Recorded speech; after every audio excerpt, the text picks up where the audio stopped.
Chapter 6. The First Omen. The Armadillo. Highway 8 is not a road designed for leisure. It is a utilitarian artery cut through the pine forests, intended for logging trucks, deer hunters, and people who are late for church. It is straight, flat, and flanked by ditches that are deep enough to hide a body or a very large tractor tire. We were 5 miles north of the junction, cruising at a steady 45 miles per hour. The general was scanning the shoulder of the road with the intensity of a hawk searching for a field mouse, or perhaps a tax auditor searching for a deduction. "Sector clear," he murmured. "Vegetation density, moderate. Threat level, low." "It's just pine trees, General, and the occasional possum," I said. "The possum is a neutral actor. He lacks the political ambition for espionage. It is the burrowers you must watch." Suddenly he flared his wings. He pecked the glass. "Halt!" I hit the brakes. The trailer jackknifed slightly, sending a shudder through the frame. Bronchi let out a sound of mild annoyance from the back. "What is it?" I asked, scanning the road. "Deer? Cop?" "Casualty," the general whispered. 3 o'clock, in the gravel." I pulled onto the shoulder. The gravel crunched under the tires. I put the truck in park and looked where the general was pointing. Lying on the side of the road, belly up to the sun, was a non-banded armadillo, Daspus novicinctus. He was quite dead. He had achieved that specific state of rigor mortis common to Arkansas roadkill, where the legs are stiff and pointing skyward, as if surrendering to a higher power. "It's an armadillo, General. He zigged when he should have zagged. It happens." The general hopped down from his perch. He looked at me with a mixture of grief and fury. "Do not speak of the fallen with such levity," he hissed. He demanded to disembark. I opened the door. The heat of the asphalt hit us like a physical blow. The general marched over to the corpse. He did not approach it like a scavenger. He approached it like a commanding officer visiting a battlefield. He walked a slow circle around the body. He inspected the claws. He inspected the shell. He looked at the tire tracks that had ended the creature's career. "Observe the armor," the general said, tapping the shell with his beak. "Plated, segmented. This is not a civilian. This is a sapper." "A what?" "A combat engineer," the general clarified, "sent by the resistance in Warren to undermine the supply lines of the tomato warlord. They dig tunnels under the hothouses. They destabilize the routes of the enemy." He looked north, his eyes narrowing. "He was likely carrying intelligence, maps of the irrigation grid, perhaps a list of the Tomato Queen's weaknesses." I looked at the armadillo. It looked like it had been carrying a distinct lack of traffic safety awareness. "General, he was hit by a Buick. It's not a conspiracy." "It is a targeted assassination," the general crowed, his voice cracking. "The tomato warlord fears the burrowers. He fears the truth from below." He turned to the truck. "Bronchi, Pig, attend me." I sighed. I lowered the ramp. Bronchi walked out, looking hot. Ochre refused to move, which was probably for the best, as a mourning pig on the side of a state highway tends to attract the sheriff. The general stood by the armadillo's head. He looked at me. "Full honors," he commanded. "We are not burying him, General. We don't have time, and the ground is like concrete. Then we shall perform the rite of the road." The general instructed me to retrieve the stick of poking, from the inventory. He had me place it across the armadillo's chest like a sword on the tomb of a crusader. Then he began the eulogy. It was a long, complex series of clucks, coos, and low-frequency rumbles. I don't speak fluent chicken, but the tone was unmistakable. He spoke of the armadillo's bravery. He spoke of the darkness of the tunnel. He spoke of the noble quest to chew the roots of the oppressor. Bronchi, caught up in the moment, lowered his head and let out a soft, mournful bray. It echoed off the pine trees, a sad, brassy note that felt strangely appropriate.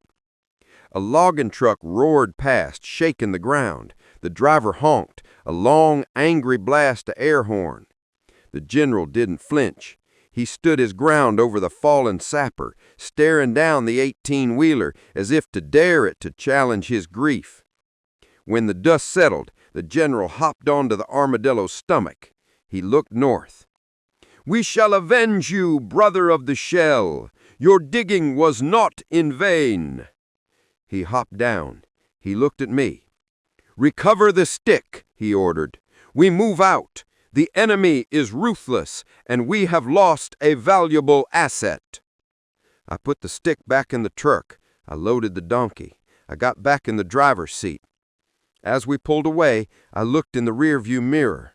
The armadillo was still there, legs pointing at the sky, holding his stick.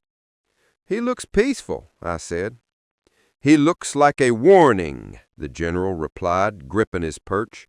"Drive and watch the ditches. The war has begun." Chapter 7. The Fog at Milo. Geography, usually a reliable science, begins to fail around the community of Milo. Technically, we were still on Highway 8, heading northwest. The map claimed this was a standard asphalt corridor connecting the pine uplands to the river basin. But the map did not account for the air. As we descended from the ridges, the humidity did not just rise, it solidified. It ceased to be weather and became a curtain. The locals call it river breath, a dense saline exhalation that rolls off the bottoms and sits on the road, turning high beams into milky, useless tunnels of light.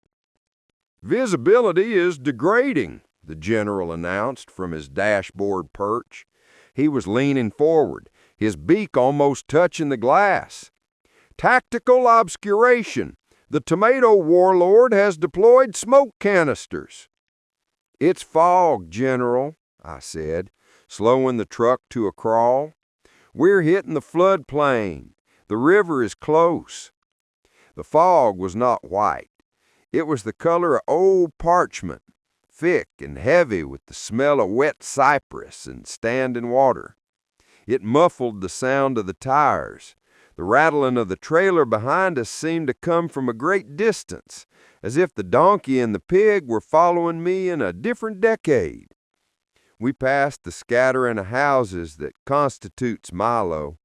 Porch lights were on, but they looked like distant stars drowning in milk. "I don't like this sector," the general murmured. He fluffed his feathers, making himself look like a copper pine cone. "The frequencies are wrong. I'm picking up static." He wasn't wrong. The radio, which had been playing a steady stream of country gold, suddenly hissed. The signal for KSSN dissolved into a rhythmic crackle, like dry leaves being crushed underfoot. "Frequency C," I whispered to myself. "The thin places." Bronchi, in the trailer, let out a low bray. It wasn't a complaint. It was a greeting. Then I saw it. It appeared on the right side of the road, just past the drainage culvert where the water stands black and still. At first, I thought it was a deer. The eyes reflected the headlights with that familiar green-gold shine. But deer bolt, deer freeze, deer panic. This thing was pacing.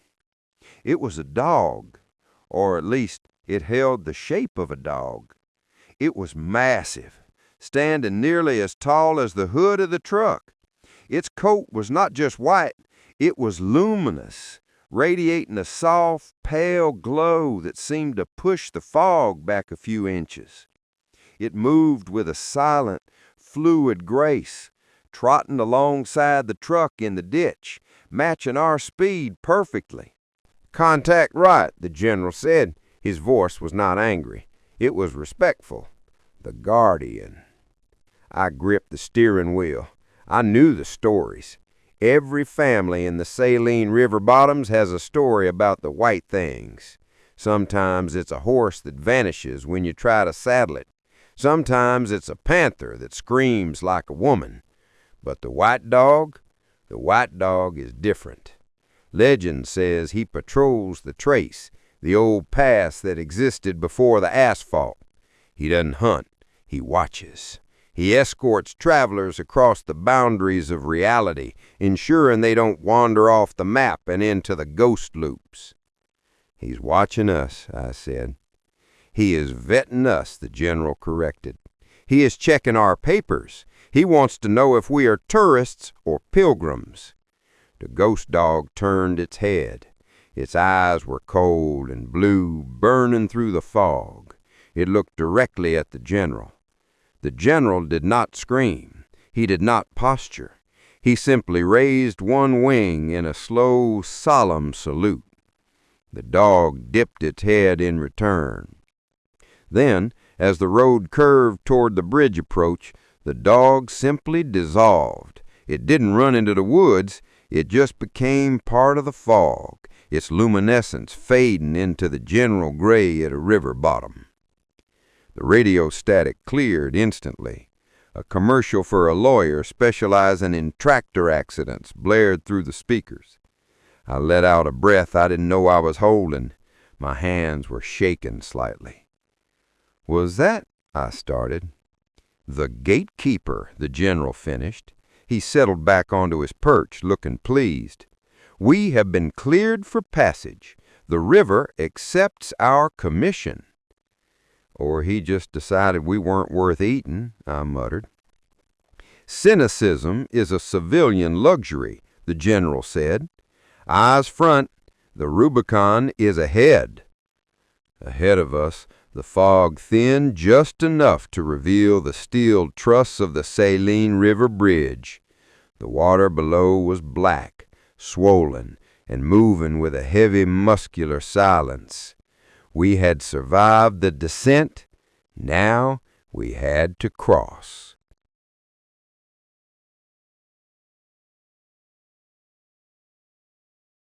Chapter 8. Arrival at the Bridge. The Highway 8 bridge over the Saline River is not a welcoming structure. It's a utilitarian cage of riveted steel and concrete, built in an era when engineers believed that the best way to conquer a river was to strangle it. It looms out of the bottomlands like the skeletal remains of a prehistoric beast that died trying to cross the water.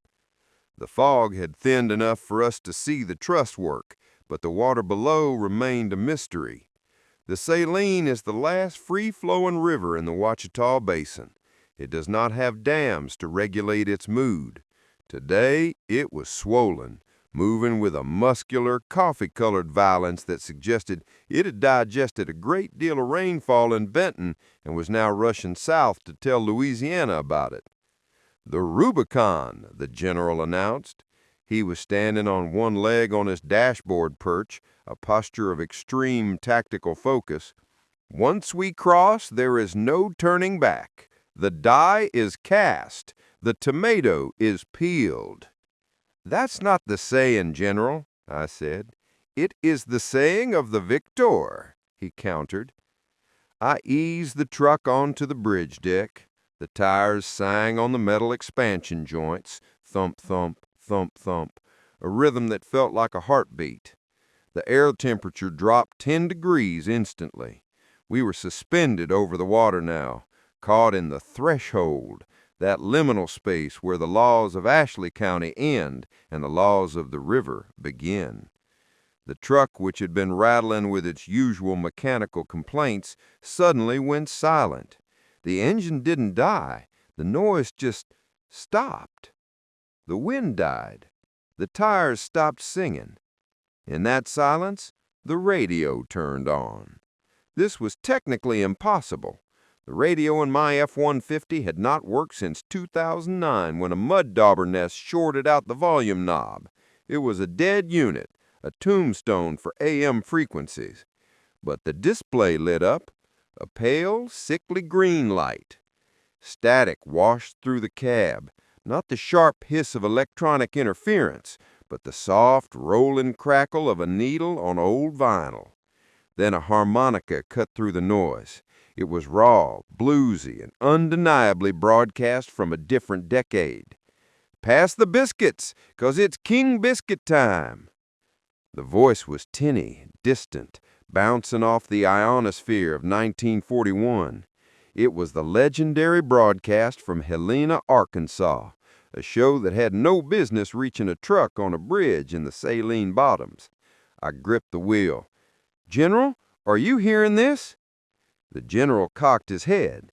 He did not look frightened. He looked validated. "Psychological operations," he murmured. "The ancients are broadcasting morale." The harmonica faded into a wash of white noise. And then, rising from the static, came a sound that made the hair on my arms stand up. It was a whistle, deeply resonant, mournful and wet. It was the call of a paddle wheeler, the Hand Ear, the Romeo, pushing upriver against a current that hadn't existed for 100 years. Whoo! It vibrated the dashboard.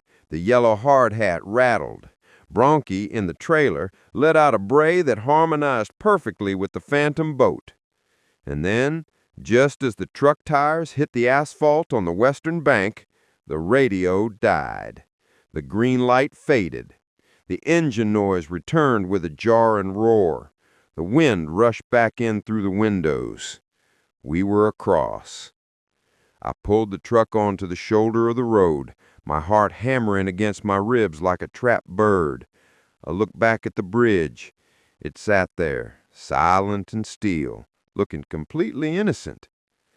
"That wasn't a radio," I said, my voice shaky. "That was a ghost." The general preened a wing feather, looking utterly unbothered. "It was a signal," he corrected. "Naval support confirmed. The River Navy protects the flank." He looked at me, his eyes bright with the madness of command. "Proceed, driver. The spirits of the water have yielded. We are now in the fracture zone." I put the truck in gear. My hands were still sweating. I looked at the map. We were technically in Bradley County now, or close to it. The Ashley Path had officially begun. "Naval support," I muttered to myself, checking the rearview mirror. Right. But as we drove away from the river, I could have sworn I smelled it. Not just mud and pine, but the sharp, biting scent of coal smoke. Chapter 9. The Descent into Longview. We turned off the blacktop and onto a gravel trace that wound down toward the river like a scar. This was the road to Longview.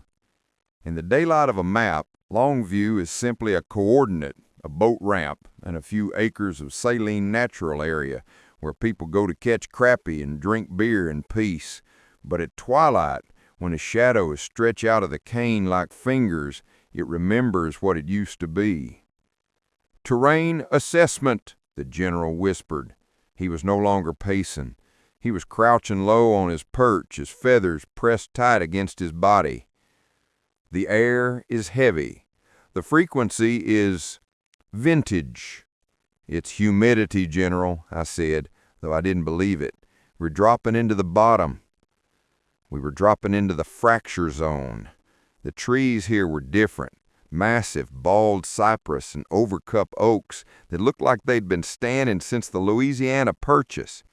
The air smelled of wet rot and something metallic, like old pennies or dried blood. I parked the truck in a clearing near the water. The river here was wide and black, sliding past the banks with a silence that felt enforced, as if the water had been told to keep its secrets. "We camp here," I announced. "We attack the Warren Road in the morning." The general hopped down. He did not scratch the dirt. He stood perfectly still, listening. Bronchi unloaded himself. He walked straight to the water's edge and stood there staring at the empty air above the river. His ears swiveled back and forth, tracking a sound that I couldn't hear yet. "He hears the mules," the general said softly. "What mules?" "The logistical train," the general replied. "Can't you hear the chains?" I set up the camp stove. I opened a can of beans. I tried to ignore the fact that the sun was setting too fast, as if the horizon was eager to get the day over with. Night fell like a hammer, and then the ghost loop began. It didn't start with moans or rattling chains. It started with the sound of a winch, a rhythmic, mechanical creak, thud, echoing off the water. It was the sound of heavy timber being moved by men who were tired and scared. I dropped my spoon. "What is that?" "The engineering corps," the general said. He puffed his chest out. "Building the bridge." I looked at the river. There was nothing there but moonlight and drifting logs, but the sound was definitely real. I heard the splash of hooves, dozens of them, hitting the water. I heard the distinct, sharp crack of a whip. "March 1864, I whispered. I knew the history. This was the site of the skirmish at Longview. Colonel Powell Clayton and the Union cavalry had crossed here, burning the pontoon bridge behind them to cut off the Confederate pursuit. The air shimmered. For a second, the thin place tore open. I saw them. They weren't transparent. They looked like a photograph that was developing in the air. Men in blue wool, soaked to the bone, struggling with a floating bridge of flat-bottomed boats. I saw the steam rising from the flanks of the horses. I smelled the wet wool and the black powder. "The reinforcements," the general crowed. He lost his mind. He believed with every fiber of his delusional heart that this was his army. He believed that Tomato Warlord had sent troops, or perhaps he had summoned the Union Navy himself. He ran toward the riverbank. He flapped his wings, jumping onto a cypress knee. "Form ranks," he screamed. "The general is present. Secure the perimeter." He crowed. It was a magnificent, ear-splitting sound that should have woken the dead. But the dead were busy. The soldiers didn't look at him. A cavalryman on a bay mare rode right through the spot where the general was standing. The horse didn't spook.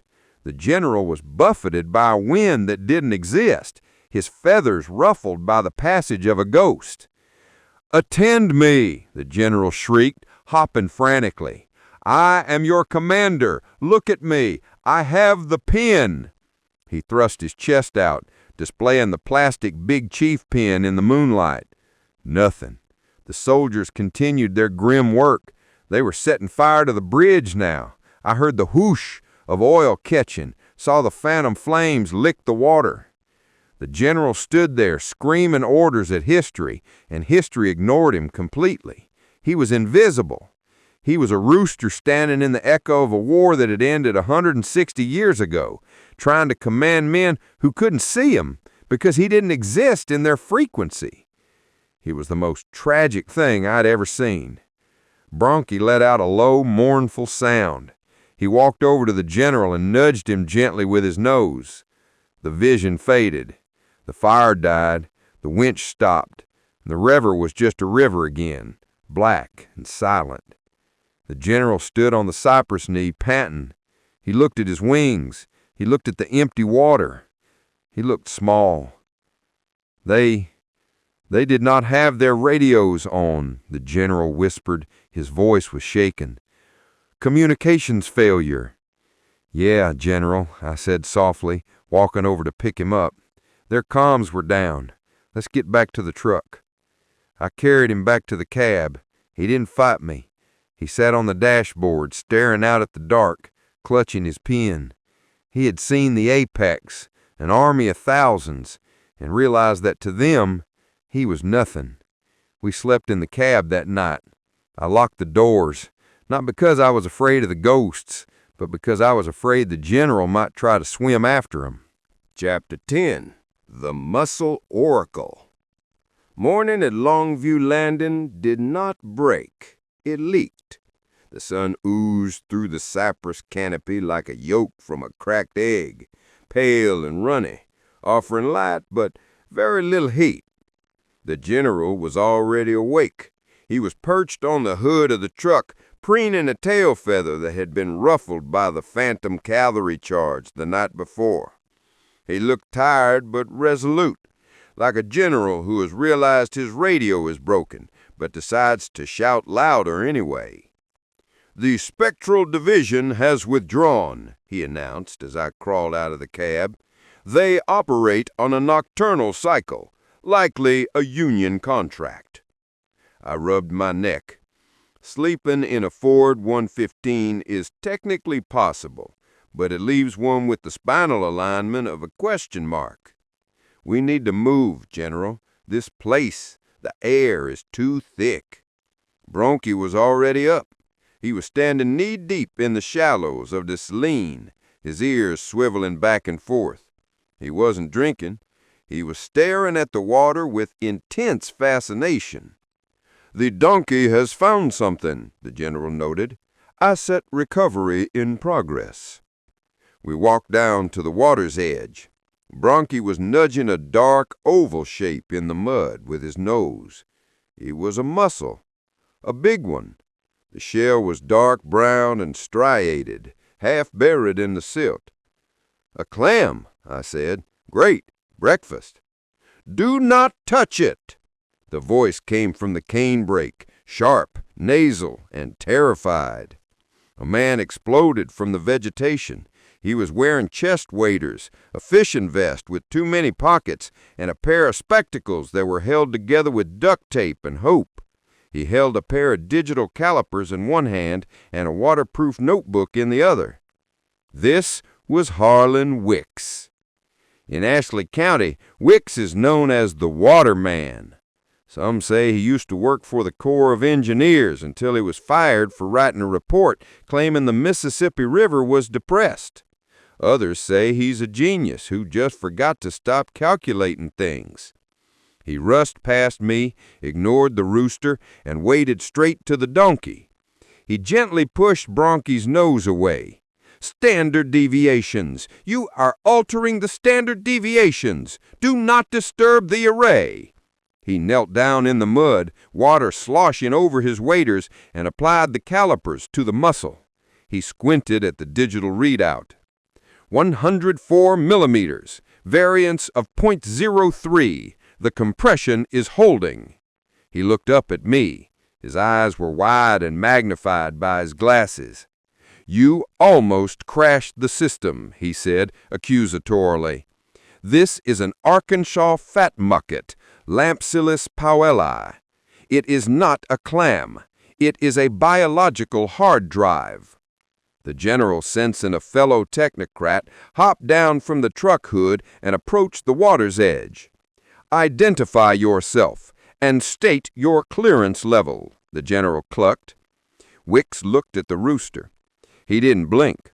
He didn't ask why the chicken was talking or why I was letting it.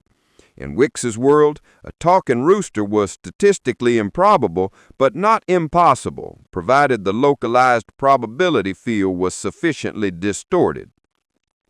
Harlan Wicks, hydrotemporal engineer, freelance. I am monitoring the flow reversal. "The flow reversal?" I asked. "The river looks like it's flowing south to me." Wicks stood up, dripping mud. He tapped his notebook. "That is a visual illusion caused by gravity," he said dismissively. "Physically, yes, the water is moving south toward the Felsenthal. But narratively, the current has reversed. The narrative weight of 1864 is heavier than 2024. The river is trying to flow back to the war." He pointed at the mussel. "These fat muckets are filter feeders. But they don't just filter algae. They filter time. They absorb the memory of the water. When the river gets too heavy with history, the muscles clamp shut to preserve the timeline. If they open, he trailed off, looking terrified. If they open, the general pressed, do we get pearls? No, he whispered, we get the skirmish, permanently. If the array fails, the timeline liquefies. You won't just see the ghosts, General. You will be the ghosts. You'll be trapped in a loop of pontoon bridges and dysentery. Forever. The general shuddered. Dysentery is bad for morale. Wicks looked at his calipers again. The reading is stable for now, but there is a massive disturbance upstream, a blockage. Something is preventing the modern era from flowing down here. The tomato warlord, the general declared. He has dammed the river of time. Wicks considered this. A tomato blockage, theoretically possible if the fruit density is high enough, but my data suggests a geological fault, specifically the fault at Gee's Landing. He pointed north up the gravel road we intended to travel. You are heading into the liquefaction zone, Wicks warned me. The sand blows are active. The ground is not ground up there. It is a fluid state. If you drive that truck through Gee's Landing, you must maintain a velocity of exactly 33 miles per hour. Why 33? I asked. Because, Wicks said, cleaning his glasses on a muddy sleeve. That is the resonant frequency of a 1994 Ford F-115. Any slower, you sink into the past. Any faster, you might skip straight to the heat death of the universe. He looked at Bronchi. And keep the donkey away from the muscles. His hoofs are magnetic. They are made of keratin, Mr. Wicks, I said. Everything is magnetic if the polarity of the tragedy is high enough, Wicks shouted.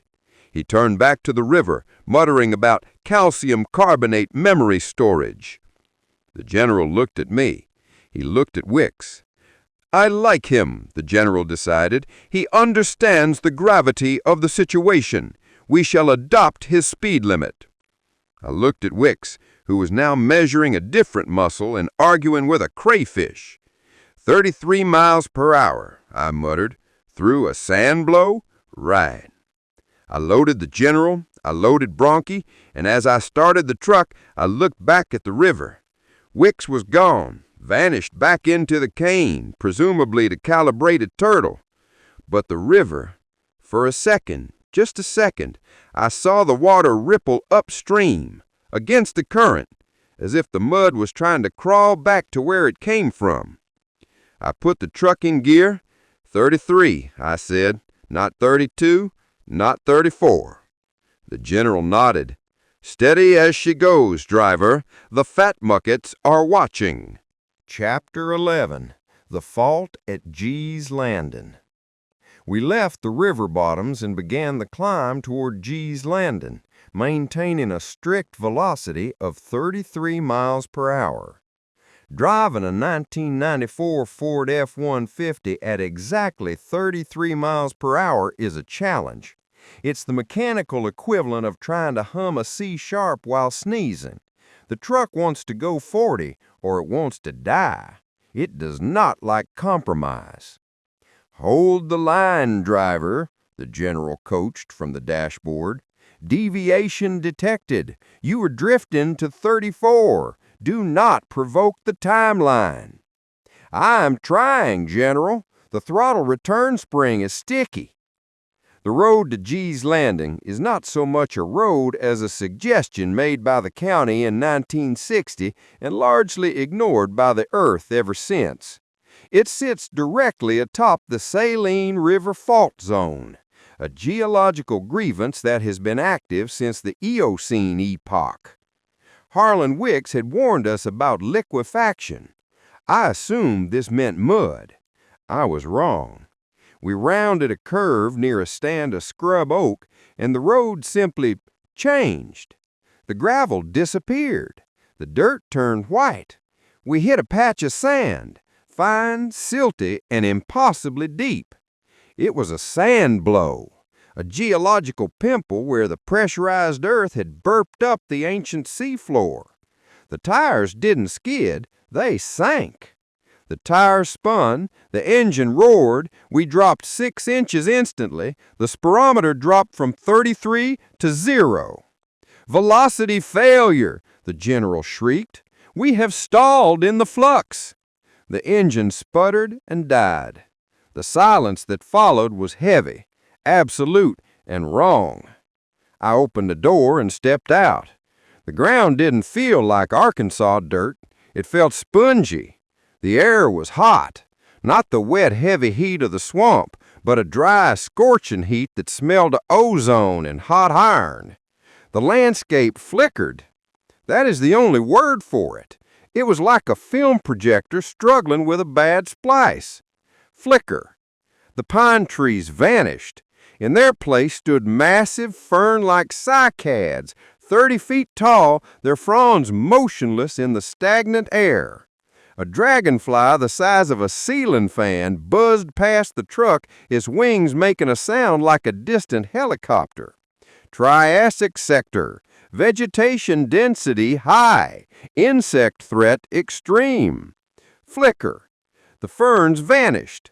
The sun bleached white. Suddenly the land was desolate. Stumps, thousands of them, stretched to the horizon. The ground was scorched. Smoke hung in the air. I heard the phantom ring of an axe and the shout of a man cursing a mule.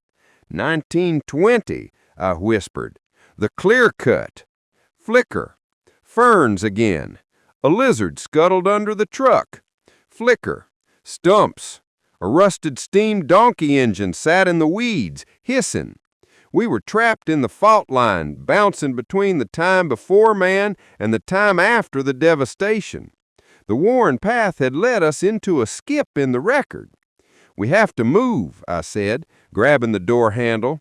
"The tires have no purchase. The sand is liquid." He was right. The sand blow was churning, bubbling up around the axles. Then the trailer ramp slammed down. Bronchi walked out. He stepped into the flickering reality with total indifference. He was wearing his red bandana, which looked shockingly bright against the prehistoric ferns in the sepia-toned stumps. He walked to the front of the truck. He looked at the sand blow. Flicker. A dinosaur roared in the distance. Bronchi chewed his cud. Flicker. A steam whistle blew. Bronchi twitched an ear. The donkey lowered his head. He found a patch of grass that seemed to exist in both realities, a stubborn, timeless clump of fescue. He took a bite. He chewed. He looked at the general through the windshield. He let out a sigh, a long, dusty exhalation that seemed to ground the whole universe. "Hey," Bronchi said, or he brayed it, but the meaning was clear. He turned around, presented his rear to the truck, and kicked the bumper. Thud. The impact shook the chassis. The flicker stopped. The sun slid back to 3 o'clock. The ferns dissolved. The stumps faded. The pine trees returned. The giant dragonfly shrank back to a horsefly. The sand under the tires hardened. He rebooted the timeline," the general whispered, awestruck. "The beast has reset the server." I didn't ask questions. I turned the key. The Ford started on the first try. I threw it into reverse, the tires grabbed the gravel, and we backed out of the sand blow. Bronchi finished his grass, walked back to the trailer, and loaded himself. I sat there for a moment, gripping the wheel, my heart racing. 33, I said. "We stick to 33. "Agreed," the general said, preening a feather that had briefly turned into a scale. "And remind me to promote the donkey. He has a firm grasp on the metaphysics." Chapter 12. The Peppered Shiner's Warning. We cleared the time slip at Gee's Landing, but the truck was still vibrating. It wasn't a mechanical shimmy, it was a metaphysical one. the kind you get when your chassis has briefly existed in the Triassic period. We continued north, or what passed for north, on a road that seemed to be actively discouraged by the vegetation. The landscape had shifted again. We were out of the sand blow and into the backwater bottoms near Horsehead Creek.